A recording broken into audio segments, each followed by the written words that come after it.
Welcome back to the deep dive. So today we're jumping into something pretty interesting, I think, in the developer tool world. Yeah, the Model Context Protocol, MCP, right? Exactly, MCP. And it's basically this tech that's helping AI assistants really talk to the tools we use every day. Like GitHub, our IDEs, even automation pipelines. Mm-hmm. It's trying to bridge that gap, make the AI feel less like a separate thing and more integrated. Right. So in this deep dive, we want to unpack that, really look at how MCP might make using AI feel a bit smoother, maybe save you some headaches and simplify things. Absolutely. If you've ever found yourself wishing your AI could just, understand your GitHub setup or what's in your editor, MCP is a big step that way. Okay, so let's start with GitHub because automating stuff there, well, it's powerful, but sometimes it feels like wrestling with Oh, APIs. definitely. Or digging through those endless YAML files trying to figure out what's going on. Yeah, exactly. And, well, MCP kind of offers a different route. Instead of the AI needing to know all the specifics of the GitHub API, which is a lot. It is. MCP gives it a standard way to talk. It uses JSON RPC. Oh, okay, JSON or PC. Yeah, it's just a common, lightweight format for systems to send messages back and forth. Think of it like a common language for the AI in GitHub. Okay, that makes sense. So could I tell an AI, say Claude or ChatGPT, hey, make a new branch for this feature, add this file, and open a PR using just plain English? That's the goal, yeah. Through MCP, the idea is you give those kinds of instructions. You move away from having to script every single API call yourself. And how does that actually work? Does the AI magically know the GitHub API then? Not quite magic. That's where MCP servers come in. So you'd have an MCP server specifically for GitHub. Oh, okay. That server understands the MCP protocol and the GitHub API. It acts as the translator. It takes the AI's request, like create branch, and turns it into the correct sequence of GitHub API calls. Gotcha. So the server handles the messy parts. Exactly. And what's really neat is the feedback loop, because MCP often supports streaming responses, meaning you get updates as things happen. You're not just shouting into the void. Yeah. You might see messages pop up like, okay, creating branch feature X. Right. Then adding file update.py. And finally, pull request opened. Okay, so you actually know it's working. That's pretty important. It feels more interactive. Totally. It makes it feel much more collaborative. Some people are calling it a form of AI pair programming, but for your workflow tasks. AI pair programming for Git. Interesting angle. It streamlines those common kind of repetitive GitHub operations. Makes sense. Okay, so that's GitHub. What about where we spend most of our time coding? The IDEs. VS Code, NeoVim, JetBrains, even the newer ones like Zed. Yeah, this is another really compelling area. MCP enables AI assistants to be embedded directly into the IDE using plugins. So no more switching windows all the time.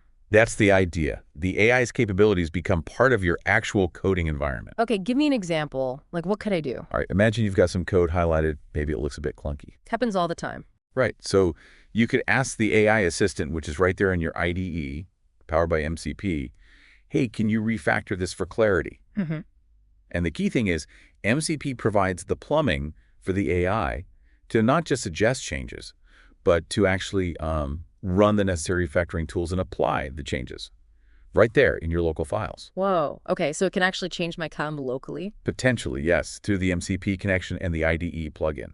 That's the powerful part. That definitely beats copying code to a website, getting suggestions, and pasting it back. Exactly. It removes that friction, that context switching. It keeps you in the flow. And is it just about code editing? Or can it do more within the IDE? Oh, we could potentially do much more. Because the MCP server connected to your IDE could talk to other systems too. Like what? Like your CI/CD system? Maybe. Imagine asking inside VS Code, show me the tests that failed in the last build. Okay. And the AI, via MCP, queries the CI system and brings those results right back into your IDE interface. Huh. So it's bringing external info into the editor. Yeah, potentially. Logs, test results, maybe even project health metrics. It's about having all the relevant context right where you're working. That sounds incredibly useful, a truly unified view. That's the vision, yeah. Reducing the need to jump between 10 different browser tabs to figure something out. Okay, I can see the appeal there.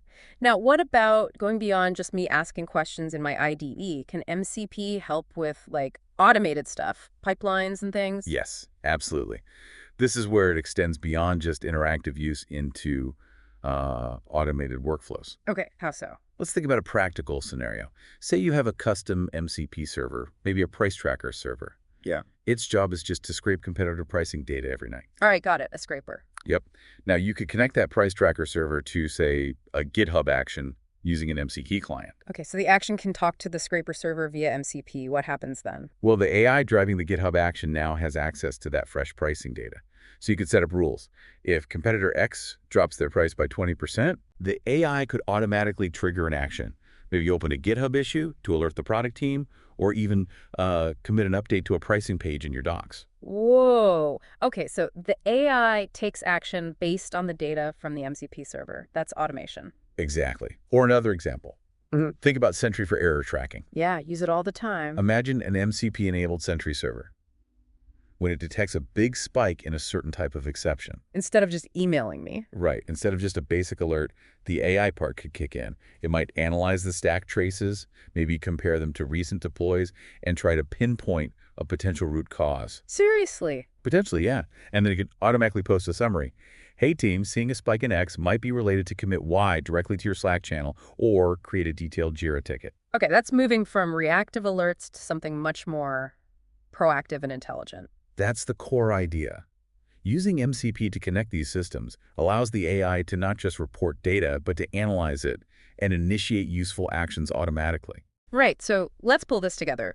Why does all this MCP stuff actually matter for, the developer listening to this? I think there are a few key benefits that really stand out. Okay, lay them out. First, pretty obviously, is developer productivity. Right. You're spending less time wrestling with APIs, less time copy-pasting, less time context switching. More time actually coding features. Exactly. Yeah. MCP handles that communication layer, sharing context seamlessly. Makes sense. What else? Second is consistency and safety. When AI starts taking actions, especially in production environments, Yeah, controls. you definitely need controls. MCP allows for centralized permission models. You define what the AI, via a specific MCP server, is allowed to do. It's not the Wild West. It adds a layer of governance. Okay, that's crucial. Security and control. Got it. Anything else? And third, I'd say extensibility. MCP isn't just for GitHub or IDEs. It's a general protocol. Meaning People are building MCP servers for all sorts of things. We're seeing things like AI2SQL for querying databases with natural language, or even tools like Claude Desktop that use similar ideas for automating tasks on your own computer. It's adaptable. So it's a foundation that can be built on for lots of different tools. Precisely. Okay, so where is this all heading? Is MCP actually catching on? It seems like it. Yeah, the momentum is definitely building. How can you tell? Well, we're seeing more and more vendors releasing their own official MCP servers. Cloudflare's involved. Sentry has one. Right, you mentioned Sentry. Yeah. And there's a growing number of community projects, too. People building MCP servers for things like PostgreSQL, Stripe, Notion, popular tools people use every day. So both official support and community stuff growing. And on the other side, the IDE plugins are popping up, too. Companies like Cursor Labs, Windsurf, they're building tools that use MCP, plus lots of activity in the NeoVim community around this. So it's becoming embedded in the tools we actually use. It looks that way.